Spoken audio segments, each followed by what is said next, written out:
Welcome back to the Reader's Mind, where we unravel the tangled threads of literature that continue to haunt our collective imagination. Today we delve into a classic that has sparked endless debate and deeply personal reflection since its publication in 1938. It's a book that asks profoundly unsettling questions I want you to consider as we journey through its pages. How much of our identity is truly our own, and how much is merely a shadow cast by the expectations of others, especially those who came before us? What happens when the grand romance we envision is built upon the shifting sands of secrets and a past that refuses to die? Can we truly find liberation in complicity, or is there a higher moral ground we betray when we choose self-preservation over justice? And when a house, a mere structure of stone and mortar, holds more personality and power than the living people within its walls, what does that say about the fragility of human will? These are not easy questions, and Daphne du Maurier's Rebecca offers no simple answers. Instead, it plunges us into a psychological labyrinth, a world where the unspoken is louder than any shout, and the dead are more powerfully present than the living. This isn't just a story, it's an experience, a masterpiece blending suspense, psychological horror, and Gothic romance that has captivated readers for generations. It explores the dark corners of human nature, identity, and the suffocating weight of memory, making it a benchmark in psychological thrillers. Our narrative begins with one of the most famous opening lines in literary history. "Last night, I dreamt I went to Manderley again."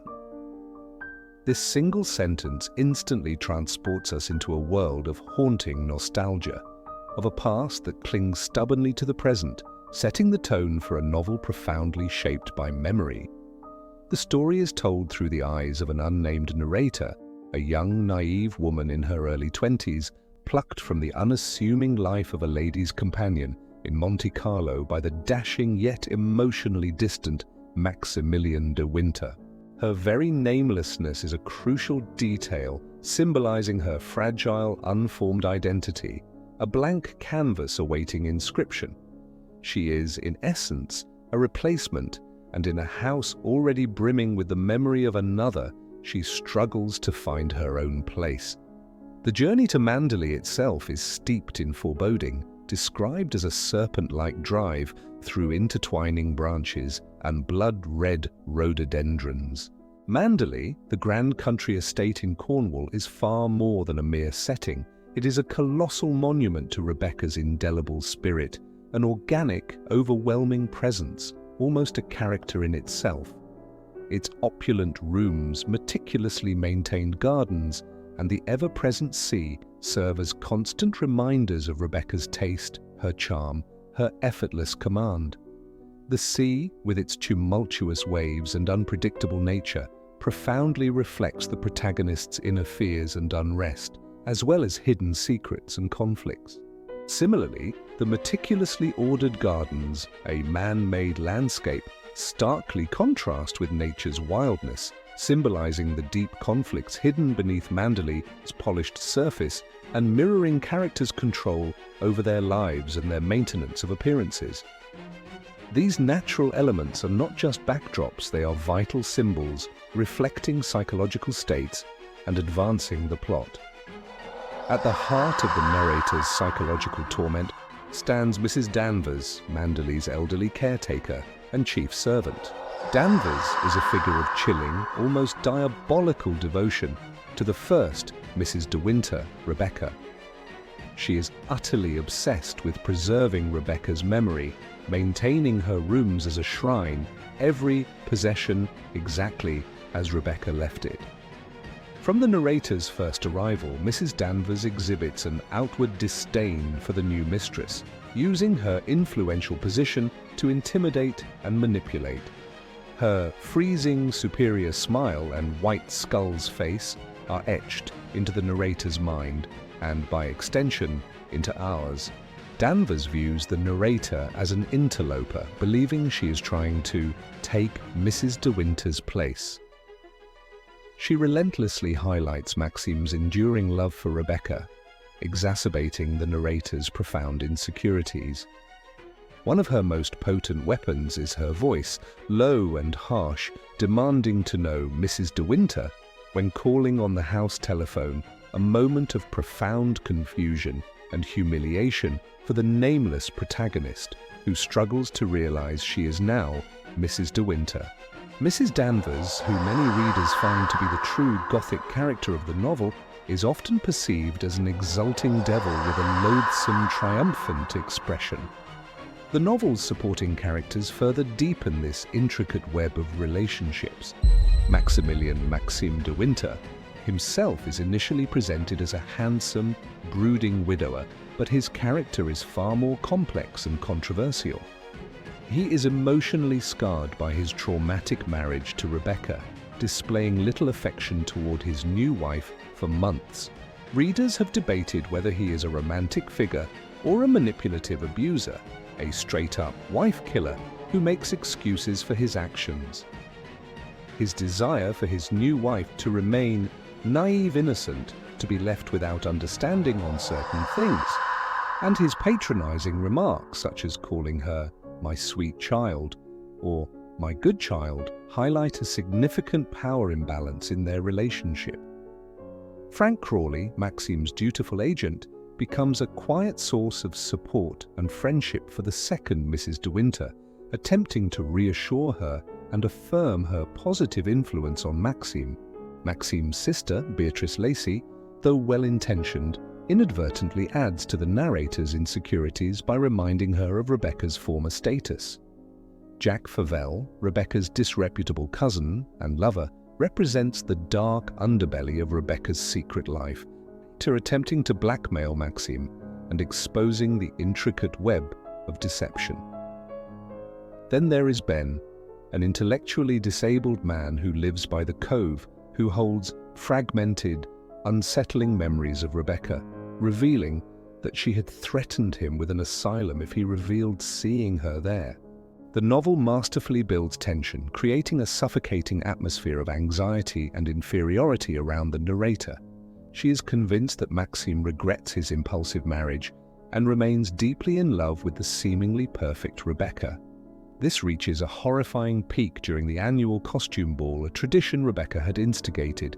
Manipulated by Mrs. Danvers, who suggests she replicate a portrait of a former Manderley inhabitant, the narrator unknowingly chooses the very white dress Rebecca wore to the last ball.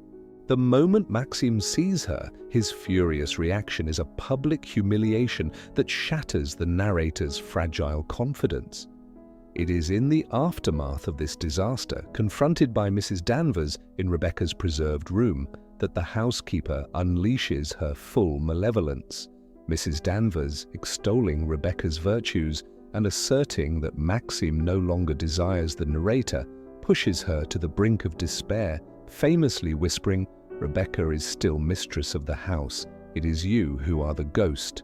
She encourages the narrator to leap from a second-floor window, a diabolical act of psychological torment. However, this terrifying moment is dramatically interrupted by the sound of rockets from the bay, signaling a shipwreck. This disturbance acts as the climax's catalyst, leading to the chilling discovery of Rebecca's sunken boat and, with it, her decomposed body. This revelation shatters the illusion Maxime had maintained for over a year and forces him to confess the truth to his new wife. It is a shocking turn, revealing that Rebecca was not the virtuous, beloved wife everyone believed.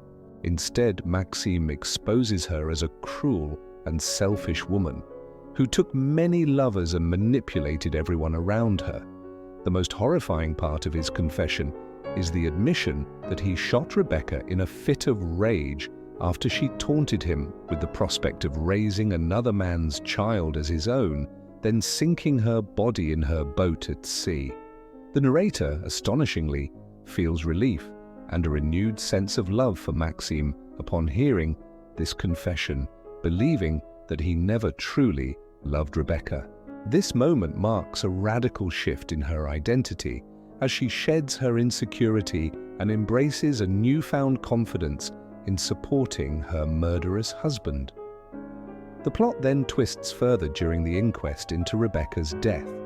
Initially, the verdict of suicide is reached as the boat was found to have been deliberately sunk. But Jack Favell emerges to challenge this, attempting to blackmail Maxim and claiming Rebecca could not have intended suicide based on a note she sent him. The truth about Rebecca's final days comes to light. She had visited a doctor shortly before her death, who reveals she was battling terminal cancer and could never have been pregnant due to a uterine malformation. This implies Rebecca, knowing she was dying, deliberately provoked Maxim into killing her, choosing a swift death over a lingering, painful one. Maxim's culpability is thus reframed, albeit not entirely absolved, as an act of mercy or perhaps a final manipulation by Rebecca from beyond the grave. As the De Winters decide to return to Manderley, a sense of foreboding grips Maxim. The dramatic conclusion arrives as they approach the estate, witnessing a horrifying glow on the horizon. Manderley is engulfed in flames. While the book itself leaves the perpetrator ambiguous, leaving it to the reader to infer whether it was Mrs. Danvers, Jack Favell, or a combination of both. Cinematic adaptations frequently depict Mrs. Danvers initiating the fire, choosing to destroy the beloved estate rather than allow Maxim to share it with another wife. The novel's ending is stark and ambiguous, leaving the De Winters in a nomadic existence, never able to return to their former life, haunted by the past and the ashes of Manderley. The final words, "And the ashes blew towards us with the salt wind from the sea," confirm the destruction and the inescapable nature of their altered reality. Rebecca remains a literary phenomenon, continuously in print since its publication in 1938, and influencing countless works across literature, film, and television. Its marvelously Gothic atmosphere and psychological horror continue to resonate. The novel masterfully blurs the lines between protagonist and antagonist, victim and perpetrator, offering a complex examination of human psychology that transcends simple moral judgments. It challenges the reader to look beyond surface appearances and question perceived truths, making it a rich, rewarding work that invites multiple interpretations. From a feminist perspective, the novel is profound, not necessarily for its Brontë-style heroines, but for du Maurier's manipulation of the reader's perception of its female characters. The narrator, despite her initial passivity, achieves a form of feminist heroine status by single-mindedly pursuing her goal of becoming Maxim's one and only Mrs. De Winter, even becoming an accomplice to murder. Rebecca, too, is reinterpreted not as a villain, but as a flawed, multifaceted woman rebelling against the societally imposed fetters of her gender. Her Aryan autonomy is drowned, but her self-governing torch is passed to the second Mrs. De Winter. The novel skillfully intertwines the natural environment with character psychology, showcasing the subtle interactions between humans and nature. The very landscape of Manderley, with its gardens, sea, and dense forests, carries the weight of history and memory, acting as a silent witness to the characters' experiences and inner turmoil. Daphne du Maurier's enduring classic is a testament to the power of a story that, once read, is never forgotten, a haunting melody that echoes like a dream, the name of Manderley. Before you go, let me leave you with 3 questions to ponder and discuss in the comments below. 1. Identity unveiled. Given the narrator's namelessness and profound struggle with self-identity throughout the novel, do you believe she truly finds her own sense of self and agency by the end, or is her newfound confidence still inherently tied to Maxim and the destruction of Rebecca's memory? 2. The nature of villainy. Who do you consider the true villain of Rebecca, Mrs. Danvers, Maxim de Winter, or perhaps Rebecca herself, whose manipulative spirit continues to dominate from beyond the grave, or even society's expectations that shape them all. 3. Manderley's legacy. If Manderley were to be rebuilt today, do you think its new incarnation could ever truly escape the shadows of its past? Or are some places forever haunted by the memories and events they witnessed? Let us know your thoughts on these complex issues. And don't forget to like, subscribe, and hit that notification bell for more deep dives into the books that make us think. Until next time, keep reading, keep questioning, and keep exploring the reader's mind.